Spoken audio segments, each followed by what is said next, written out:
의사 때문에 죽지 않는 법. 사부. 내 친구 아트는 사람들이 곁에 두고 싶어하는 사람이다. 그는 성공했고 너그럽고 친절하고 재미있다. 그는 자신이 시작한 자연식품 기업의 공식적인 인물 이상이다. 그는 정말 행동으로 보여주었고 또 계속했다. 스노보드와 산악 자전거를 열심히 탔던 그는 20년 이상 자연식품을 먹고 채식했다. 그는 내가 만난 가장 건강한 사람이었다. 그랬던 그가 이 책을 쓰는 동안 사망했다. 겨우 46세에 자신이 소유한 건강휴양소에서 샤워 도중 숨진 채 발견되었다. 나는 친구를 잃은 슬픔을 감당할 수 없었고 머리와 정신은 온통 그의 사망 원인을 찾느라 어지러웠다. 나는 어떻게 그런 비극이 생겼는지 이해할 수 있다면 그의 가족이 슬픔을 딛고 일어서는 것을 도와줄 수 있을 것이라고 생각했다. 나는 젊은 운동선수들의 돌연사를 유발할 수 있는 희귀한 선천성 심장질환을 고려했다. 아마도 부르가다 증후군이었을까? 심장으로 인해 발생할 수 있는 희귀한 이 유전 질환 때문에 의식을 잃고 쓰러졌던 마라톤 선수가 생각났다. 그래서 그 사례를 찾아보았고 실제로 뜨거운 목욕과 관련 있는 이전 사례도 있었다. 그래서 아트에게도 이런 일이 생겼다는 것이 그럴듯해 보였다. 내가 의심한 방식은 아니었지만 실제로 뜨거운 물은 그의 사망 원인이었다. 일주일 후 경찰은 전화통화에서 다른 사람들도 똑같은 샤워기에서 샤워 도중 의식을 잃고 쓰러졌다고 알려주었다. 그 희생자들은 근처 병원으로 이송되었고 감사하게도 살아났다. 아트는 일산화탄소 중독으로 사망했음이 판명되었다. 새로 설치된 온수기의 환기가 제대로 이루어지지 않았음이 분명하다. 참을 수 없는 비극이었다. 나는 그에 대한 생각을 멈출 수 없었다. 아트의 죽음을 통해 나는 아무리 잘 먹고 잘 살아도 버스에 치일 가능성이 항상 있음을 깨달았다. 여기에서 버스에 치인다는 것은 은유적이고 문자 그대로이기도 하다. 우리는 살아가면서 길을 건너기 전 도로 양쪽을 확실히 살펴보아야 한다. 스스로 돌보아야 한다. 안전벨트를 매고 헬멧을 쓰고 안전한 성관계를 해야 한다. 결국 연습해야 완벽해지는 것이다. 그리고 신선한 공기 웃음 사랑으로 가득 채움으로써 매일 의미 있게 보내야 한다. 그것이 아트가 내게 가르쳐준 교훈이다. 쾌락 추구. 쾌락 추구에서 예방 건강 개념은 나중에 나쁜 일이 생기지 않도록 지금 뭔가를 하는 것이다. 우리가 치실을 사용하는 것은 지금 당장 기분이 좋아지기 때문이 아니라 나중에 기분이 더 나빠지지 않기 위해서다. 이 책에 서술된 건강한 습관이 예방을 위해서라고 보일 수도 있다. 현재의 건강한 식사로 미래의 질병을 피한다는 개념으로 말이다. 하지만 건강한 식사는 그 이상을 하는 것이다. 식품업계는 도파민 보상체계라는 뇌의 쾌락 중추를 조종해 수십억 달러를 벌어들이고 있다. 도파민은 좋은 행동에 대한 보상으로 개발된 신경전달 물질로 생존에 필수적인 음식, 물, 성관계 등에 대한 충동을 자극하도록 돕는다. 이런 자연 반응이 이익을 위해 과거에도 그랬고 지금도 왜곡되고 있다. 식품업계는 담배 제조업체와 다른 마약 공급책들처럼 사람들이 계속 담배를 피우고 코카인을 흡입하는 것처럼 도파민 보상체계를 활용하는 상품을 생산할 수 있었다. 사람들은 최소한 8,000년 동안 중독에 대한 아무 증거도 없이 코카잎을 씹어왔다. 하지만 코카잎을 가공할 때 그 성분이 분리되어 코카인으로 농축되면 문제가 생긴다. 설탕도 마찬가지다. 어쨌든 바나나를 폭식하는 사람은 거의 없다.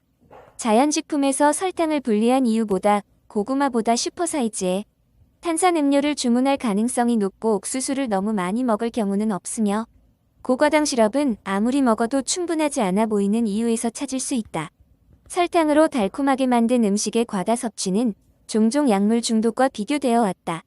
최근까지도 이런 비교는 과학적으로 확실한 근거보다 입증되지 않은 증거에 근거했다.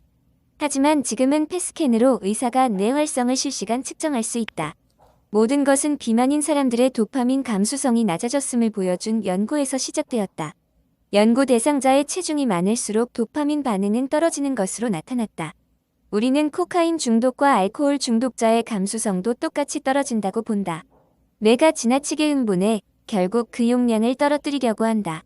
영장류인 인간의 뇌가 주위에 먹을 것이 많지 않을 때는 바나나를 먹으라고 명령을 내리는 것은 건강하고 적응을 잘하는 것이었지만 과일을 푸릇 루프 시리얼 형태로 먹을 수 있는 현재는 이런 진화에 의한 적응이 부담이 되었다. 원래의 코카콜라 제조법에는 실제로 코카잎이 포함되었지만 지금은 그 대신 설탕 성분이 중독성을 갖게 하는 것 같다. 뇌는 지방에도 유사한 반응을 보인다. 실험 대상자들은 버터 지방이 함유된 요거트를 먹고 30분 만에 설탕물을 곧바로 마신 사람들과 유사한 뇌 활성을 보여주었다. 규칙적으로 아이스크림을 먹는 사람이 밀크쉐이크를 마시면 뇌에서 줄어든 도파민 반응을 보인다. 이것은 약물 남용자가 똑같은 약물 효과를 얻기 위해 점점 더 많은 약물을 사용해야 한다는 점과 비교할 만하다. 한 신경영상 연구에서 빈번한 아이스크림 섭취가 약물 중독에서 관찰되는 내성에 필적할 정도의 보상지역 반응 감소와 관련이 있음이 밝혀졌다. 일단 도파민 반응이 약해지면 이전에 경험했던 만족감을 얻기 위해 과식하게 되고 건강에 좋지 않은 체중 증가로 이어진다. 지방과 설탕이 들어간 음식의 공통점은 무엇일까? 에너지 밀도다. 이 음식들은 농도에 비해 칼로리가 적을 수도 있다. 저절로 칼로리를 떨어뜨리는 녹색 신호 음식을 섭취하면 도파민 반응이 줄어들지 않지만 동일한 칼로리의 칼로리 농축 식품을 먹으면 도파민 반응이 줄어든다. 이것은 코카인과 크랙의 차이점과 비슷하다. 코카인과 크랙은 화학적으로 같은 물질이지만 사용자는 크랙 코카인을 흡연함으로써 고농도를 더 빨리 뇌에 전달할 수 있다. 음식 중독의 생물학적 근거에 대한 새로운 견해를 감안해 비만을 공식 정신장애에 포함시켜야 한다는 요구가 있었다. 어쨌든 비만과 중독 모두 물질 남용의 정해 기준 중 하나인 건강에 해로운 영향을 미친다는 점을 인식하면서도 섭취 행동을 제한할 수 없다는 공통점이 있다. 물론 비만을 일종의 중독으로 다시 정의하는 것이 이미 모든 약품을 뇌 화학과 관련 짓는 작업을 하는 제약 업체들에게는 좋은 기회가 될 것이다. 예를 들어 연구자들이 폭식가들에게 아편 차단제를 주자 폭식가들은 지방과 설탕이 든 스낵을 훨씬 적게 먹었다. 아편 수용체가 차단되자 폭식가들에게 그런 스낵이 별로 필요 없어 보인 것이다.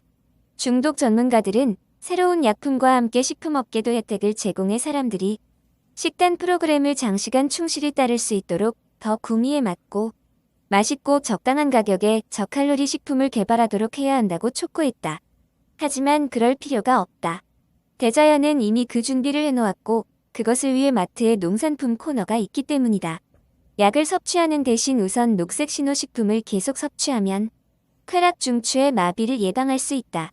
녹색 신호 식품은 도파민 감수성을 정상 수준으로 회복시켜 다시 가장 순한 음식에서 똑같은 즐거움을 얻을 수 있게 한다. 칼로리가 높은 동물성 식품과 아이스크림과 같은 정크푸드를 규칙적으로 먹으면 미래뿐만 아니라 뇌 화학도 바뀐다. 캔디 바를 많이 먹은 후에는 잘 익은 복숭아도 혀에서 달콤하게 느껴지지 않을 뿐만 아니라 뇌는 자꾸 조금씩 들어오는 지방과 설탕을 보충하기 위해 도파민 수용체를 하향 조절한다. 나의 목표는 자신의 삶을 건강하게 만들 권한과 영감을 여러분에게 주기 위해 정보를 전달하는 것이지만 결국 모든 것은 여러분 자신에게 달려있다. 하지만 지금까지 대다수 심장병 환자에게서 심장병 진전을 역전시키는 것으로 증명된 유일한 방법이 있다. 자연 채식 위주 식사다. 누군가 여러분에게 새로운 식품을 판매하려고 할 때 간단히 한 가지만 물어보면 된다. 그 식품이 자연식품이라면 채식은 사망 원인 1위인 심장병의 진전을 역전시킬 수 있을 것이다.